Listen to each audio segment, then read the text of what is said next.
સંતરામપુર નગરપાલિકાના સત્તાધારી પક્ષના જ એક કોર્પોરેટરે સોલર એલઈડીના ટેન્ડર પ્રક્રિયામાં ભ્રષ્ટાચાર થયા હોવાનો લગાવ્યો આરોપ। મહીસાગરમાં એક બાદ એક નગરપાલિકામાં ભ્રષ્ટાચારના આક્ષેપો સામે આવ્યા। ખુદ ભાજપના જ કોર્પોરેટર લગાવી રહ્યા છે ભ્રષ્ટાચારના આરોપ। લુણાવાડા બાદ હવે સંતરામપુર નગરપાલિકામાં ભ્રષ્ટાચારના વમણો સાથે આક્ષેપ થતા હડકંપ। નગરપાલિકામાં બારોબાર વહીવટ અને સત્તાધારી પક્ષના કોર્પોરેટરે જ ખોલી ભ્રષ્ટાચારની પોલ। ફેસબુક ઉપર વિડીયો પોસ્ટ કરી હાલના ભાજપના જ કોર્પોરેટર અને માજી નગરપાલિકાના ઉપપ્રમુખ સંદીપસિંહ પરમારે લગાવ્યા ભ્રષ્ટાચારના આરોપ। 15 તારીખે યોજાયેલ કારોબારી પૂર્ણ થયા બાદ તરત જ બારોબાર એજન્સીને 1.79 કરોડના સોલર લાઇટ કામના વર્ક ઓર્ડર આપી દેવાયા હોવાનું સંદીપસિંહ દ્વારા આરોપ લગાવ્યો છે। બારોબાર ઠરાવ કરી વર્ક ઓર્ડર આપી દેવાયો હોવાનો આરોપ લગાવતા સ્થાનિક રાજકારણમાં હડકંપ મચી જવા પામ્યો છે। કારોબારીના દિવસે જ ચીફ ઓફિસરને લેખિતમાં આપી કારોબારી પૂર્ણ થયા બાદ વર્ક ઓર્ડર આપી દેતા હડકંપ મચ્યો।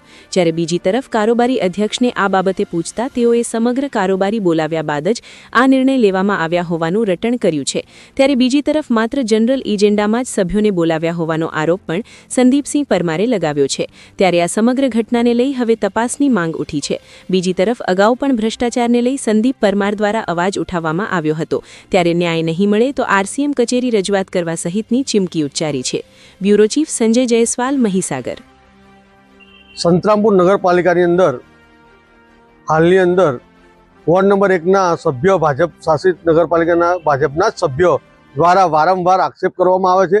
અગાઉ પણ તેમણે પાણી પુરવઠા તેમજ લાઇટ બાબતે આક્ષેપ કર્યો હતો ભ્રષ્ટાચારનો, અને હાલમાં પણ સોલર લાઇટ તેમજ અન્ય બાબત રસ્તા બાબતે એમણે ભ્રષ્ટાચારનો સંતરામપુર નગરપાલિકા પર ભાજપના જ સભ્યો આક્ષેપ કરતા હોય છે। ત્યારે હમણાં ઉડીને એક એવી વાત આવી છે કે સોલાર સિસ્ટમની જે કંઈક 1 કરોડ 1.5 કરોડની સમથિંગની કોઈક યોજના છે જેનું ટેન્ડર એજન્ડામાં નથી એવું આ ભાજપના સભ્ય જ આક્ષેપ કરે છે। અને અહીંયા પાલિકામાં પૂછતા એજન્ડામાં છે, ઠરાવમાં પણ લીધું છે, અને એ જ વસ્તુ એક જ દિવસમાં ટેન્ડર થઈ જાય છે, એક જ દિવસમાં એનો વર્ક ઓર્ડર લઈ જાય છે। એટલે 100% આમાં કંઈક કાળું છે કે આમાં કંઈક ભ્રષ્ટાચારની સુગંધ દેખાય છે। એટલે સંતરામપુર નગરપાલિકા કંઈ પણ કાર્યની અંદર કે રોડ હોય, રસ્તા હોય, ગટર હોય કે સાફ સફાઈની બાબત હોય, ભ્રષ્ટાચાર સિવાય કંઈ કામ કરતી નથી। શું માંગણી કરો? અને અમે આ વસ્તુની જે આક્ષેપો થયા છે એ તમામ બાબતે ઉચ્ચ લેવલ પર તપાસ થવી જોઈએ અને આની સંપૂર્ણ જે નગરજનોના હિતમાં તપાસ પૂર્ણ થાય અને યોગ્ય ન્યાય મળવો જોઈએ, અને જે રૂપિયા જે સરકાર આપે છે એ યોગ્ય માર્ગે સાચી રીતે વપરાય એવી અમારી માંગણી છે। શું નામ? દીપેશ પ્રજાપતિ। હવે જે મારા મિત્રએ તમને જે એજન્ડા બતાવ્યો છે એ એજન્ડા જનરલ બોર્ડનો એજન્ડા છે। અમારો મુદ્દો કારોબારીનો મુદ્દો છે કે કારોબારીના એજન્ડામાં એ આઈટમ લીધી નથી।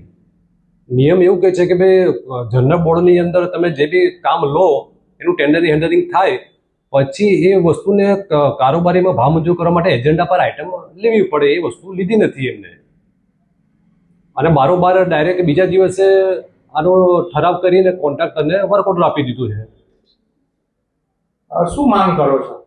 માંગ તો જ કરું છું કે માનો કે એ ઠરાવને રદ કરીને નવેસરથી ટેન્ડરિંગ થાય, પારદર્શક ટેન્ડરિંગ થાય, એ માંગણી છે મારી।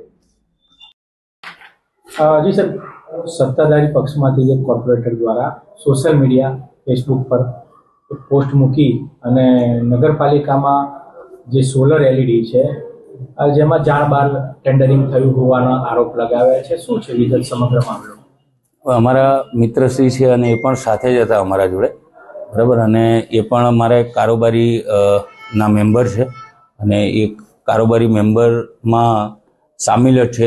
એટલે હું માનું ત્યાર સુધી તો એમને એ વસ્તુની આઈડિયા અને જ્ઞાન હોવું જોઈએ, પરંતુ કદાચ ક્યાંય એમની ચૂક થઈ હોય તો હું આ એજન્ડો બી બતાવું છું કે મેં આ એજન્ડો 21 તારીખે રજૂ કરાવેલો। આ જનરલ સભાનો છે જે પ્રમુખ સ્થાનેથી કરવામાં આવતો હોય છે, અને એના ઉપર પણ આઈટમો લેવાયેલી છે, સોલરથી લઈ રસ્તાથી લઈ તમામ વસ્તુઓ, બરાબર છે। છતાં બી એ ઉપરાંત એમને એવું કંઈ લાગ્યું હોય તો જ્યારે જનરલ બોર્ડ ભરાયું છે ત્યારે સંપૂર્ણ બહુમતીથી એ ઠરાવને પાસ અને મંજૂર કરવાની કારોબારીને આગળ આપણે આપેલું હતું।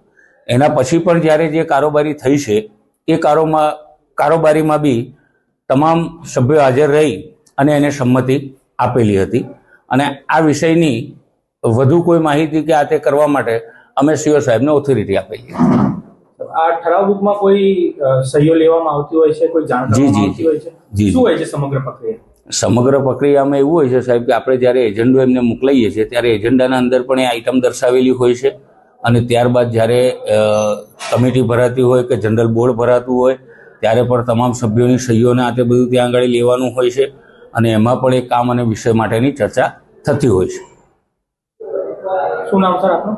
મારું નામ નેહલ નરેન્દ્ર મહેતા.